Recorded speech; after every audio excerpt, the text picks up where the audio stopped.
Hi, I'm Neal Schroder with the Warrick County SWCD, and welcome to the shed. This is our filming for our first show called Green Bites that will be on Zoom. We're out here in the Otter Creek, Little Pigeon Creek Watershed area.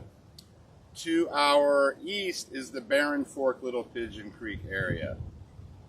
What we have here is the Little Pigeon, which is has adjacent wetland areas either side of this bridge. But what exactly is a watershed? Well, everyone in the entire planet lives in a watershed, like it or not. You cannot not live in a watershed. You can think of a watershed as kind of like a funnel. You pour something in the top of the funnel, that would be your headwaters. Where it comes out would be the mouth. And the world is comprised of literally millions of watersheds. This watershed encompasses areas of Warrick County, Spencer County, Du Bois County, and Pike County here in southern Indiana. It extends all the way from just north of Holland, Indiana, Du Bois County, eastward, just north of Santa Claus, Indiana, pretty much to the east of Highway 61 in Warrick County, where it dumps into the Ohio River in Yankeetown. So what we're doing out here is we're going to monitor for some various parameters in the watershed and try to establish a baseline. Some of those monitoring efforts will be doing temperature of the water. First at a sample site, which we have 14 different sites chosen within the watershed that we will monitor monthly for a 1-year period. I also want to add this is a 25J grant funded by Indiana Department of Environmental Management. So temperature, we will sample at a site, and we will also get another reading 1 mile upstream to see if there's a drop in temperature. There could be a possibility of introduction of a spring or other runoff from an adjacent area. Just as a note, cold water is great for aquatic life as it holds more oxygen. When it gets hot, it's bad. And we could have thermal pollution from runoff from streets and roads in the Hale, Indiana area or other areas that could be heating the water, which can lead to some catastrophic things for aquatic life within the watershed. Another thing we'll be sampling for is dissolved oxygen. That's the amount of dissolved oxygen that supports life within the creek system. The lower, and it corresponds with temperature, higher amounts of dissolved oxygen create more algal bloom within the creek system, which adversely affects fish and macroinvertebrates. Another thing we'll be studying is turbidity. What is turbidity? It is just kind of the amount of how much dirt, mud, and sediment is in the water. The cloudier, the more turbidity. Adversely affects fish, in that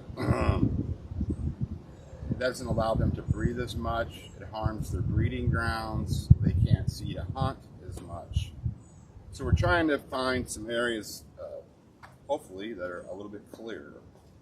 Another huge issue, and this was done in a 2016 study, found tremendous amounts of sediment entering the waterway. As many of you know, sediment clogs up the waterway. It is not good for the fish environment. It can cover their breeding grounds, and it goes hand in hand with turbidity. Another thing related to sediment, it occurs because of erosion. That could be lack of grass waterways, catchment areas. Tile drain fields add more water to the creek system as opposed to overland flow. Another thing that we'll be measuring is velocity, or the speed of the stream. There's several ways to do this. There's a more scientific way of utilizing like a propeller-driven system, and those are measured in cubic feet per second. What we're going to do is we're going to use the Huger River Watch method, which is kind of an old school way, and one which I learned how to do it. We'll use ping pong balls and do time over distance, and we'll calculate it that way. Also, when we're doing velocity, we'll take 3 different depth measurements, so we kind of get a volume area. That'll be a few feet from either side of this stream, and then one as best as we can approximating the center of the creek, and we'll calculate that. Another component we'll look at is pH. A good pH level is between 7 and 9, and that's great for aquatic life. When we're about 0 to 4, it's very acidic. Fish cannot live with that. A base is between 11 and 14, and that is which fish would die as well. It's not good. pH factors can happen from runoff, from mine seepage, which this Warrick County, Pike County are notoriously huge coal mining areas. A lot of that's been reclaimed. It's been a great job. And some of the older reclaimed mine areas maybe need to be looked at a little more. Another component we're going to look at is phosphorus. A lot of phosphorus occurs naturally in the outdoors, but a lot of phosphorus enters the stream system from applications of agricultural areas.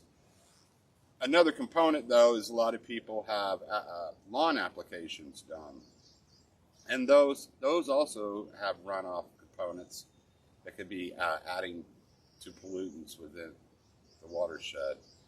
Nitrogen is another one. It's used for plant growth. It occurs naturally in the environment. When we go to ag, there's nitrogen being applied to fields. Sometimes it's maybe over-applied, but it's also used on lawn applications as well. It enters the waterway by runoff. It is sometimes found in large amounts in old well systems that were used for drinking water, and enters through the groundwater, and the levels are toxic by Indiana standards and are no longer potable. So another thing we'll be looking at is orthophosphates that are found in the watershed, and they're dissolved inorganic phosphorus from phosphorus applications that we find out there. And these also can be detrimental to organisms in the stream. One last thing of importance are E. coli. We'll be looking at that.